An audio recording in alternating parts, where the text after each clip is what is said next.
Baik, bismillahirrahmanirrahim. Assalamualaikum warahmatullahi wabarakatuh. Rekan-rekan wartawan, terima kasih.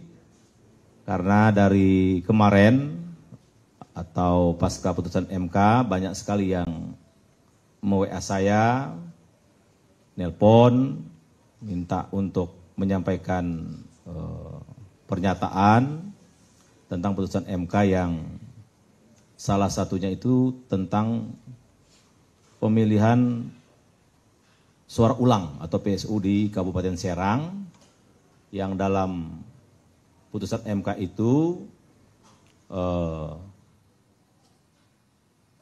menyebut nama Menteri Desa, yaitu saya sendiri, Yandri Susanto.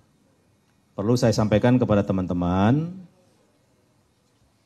dalil yang disampaikan oleh MK itu satu tentang saya hadir di Raker Abdesi Kabupaten Serang tanggal 3 Oktober 2024. Saya pastikan, sampaikan kepada rekan-rekan wartawan, tanggal 3 Oktober itu saya belum menjadi Menteri Desa.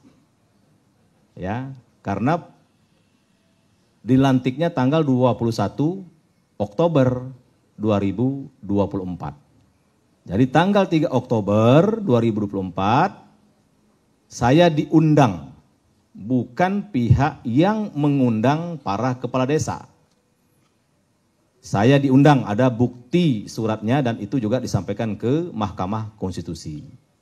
Jadi saya diundang sebagai pihak narasumber.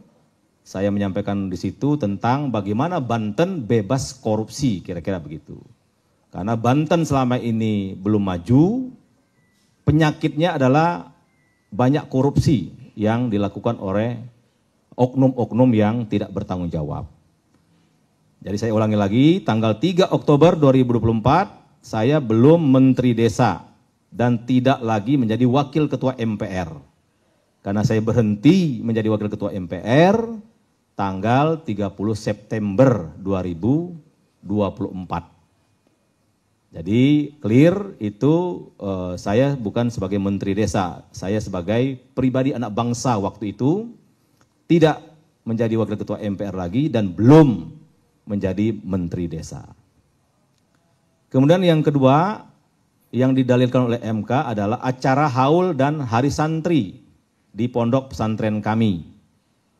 Sudah disampaikan secara terbuka oleh Bawaslu, dari awal sampai akhir acara itu tidak ada satu huruf pun atau satu kata pun saya menyampaikan pernyataan, ajakan atau istilah halusnya ada inisial untuk mengarah kepada kampanye. Jadi dan itu sudah kami sampaikan juga saksi fakta waktu di MK bahwa tidak ada kampanye apapun di acara hari santri dan haul orang tua kami itu. Dan waktu itu Bawaslu langsung hadir. Dan peserta haul dan hari santri itu dari banyak provinsi, dari banyak kalangan. Dihadiri oleh anggota DPR RI, ada tamu dari Jawa Barat, dari Lampung, dari Bengkulu, dari Jakarta, dari kabupaten kota Banten yang lain, dari Pandeglang, Kota Serang. Intinya bukan hanya warga Kabupaten Serang. Ada rektor hadir, ada PJ Wali Kota hadir, ada Sekda hadir. Jadi itu memang betul-betul murni acara haul dan hari santri. Dan sekali lagi Bawaslu langsung mengawasi dan menyatakan memang tidak sama sekali ada kampanye. Nah yang ketiga yang mereka dalilkan adalah kunjungan kerja saya sebagai Menteri Desa ke Kabupaten Serang. Ini alhamdulillah saksi fakta mereka penggugat yaitu pihak Andika, Saudara Hulman, kepala desa yang mereka hadirkan. Saudara Hulman menyampaikan di Mahkamah Konstitusi ketika Saudara Hulman mengikuti kunjungan kerja saya di dua tempat, mereka sampaikan di depan Majelis Hakim bahwa Mendes sama sekali tidak melakukan kampanye apapun. Dan ini juga dibenarkan oleh Bawaslu. Nah itu mungkin kronologis, jadi dalil-dalil yang MK sampaikan perlu saya luruskan dengan 3 dasar tadi. Tapi karena Mahkamah Konstitusi sudah memutuskan, sifatnya final dan mengikat, tentu kita hormati.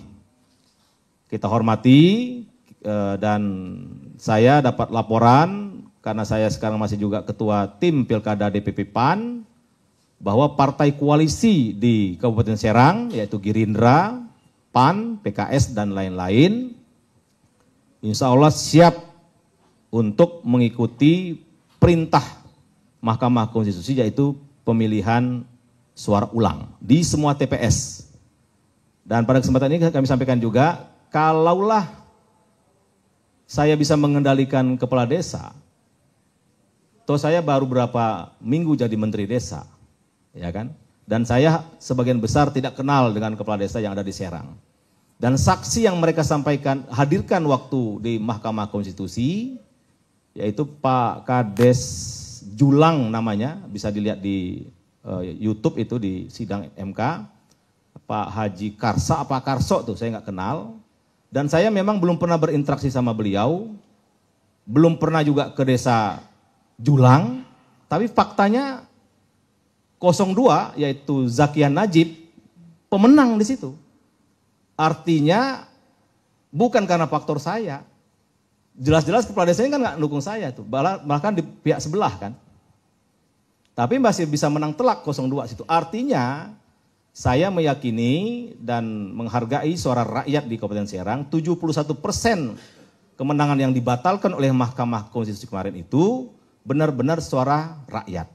Karena memang mereka tidak lagi mau ada korupsi, tidak ada lagi mau ada jual beli jabatan di Kabupaten Serang, tidak ada lagi hal-hal yang tidak diinginkan seperti sampah-sampah berserakan dan sebagainya. Jadi terlalu naif kalau itu dikaitkan dengan pengaruh saya. Saya ini apalah ya kan, baru menteri desa 2 minggu, ya kan, yang lain berkuasa udah 28 tahun, ya kan. Ya kan, ada juga pihak sebelah itu menggunakan rumah dinasnya yang disewa uang rakyat untuk markas pemenangan gitu loh.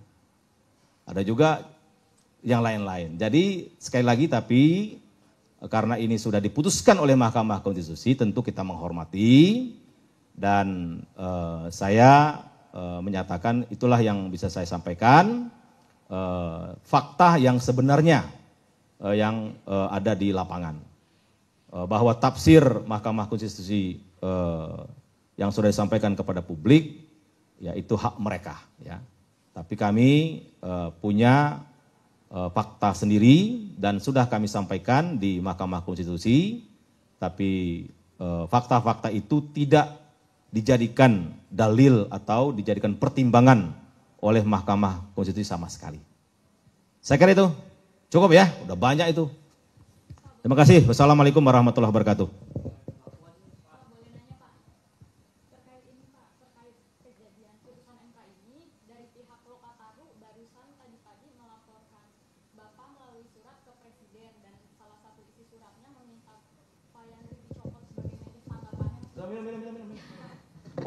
Minum, ya cukup ya.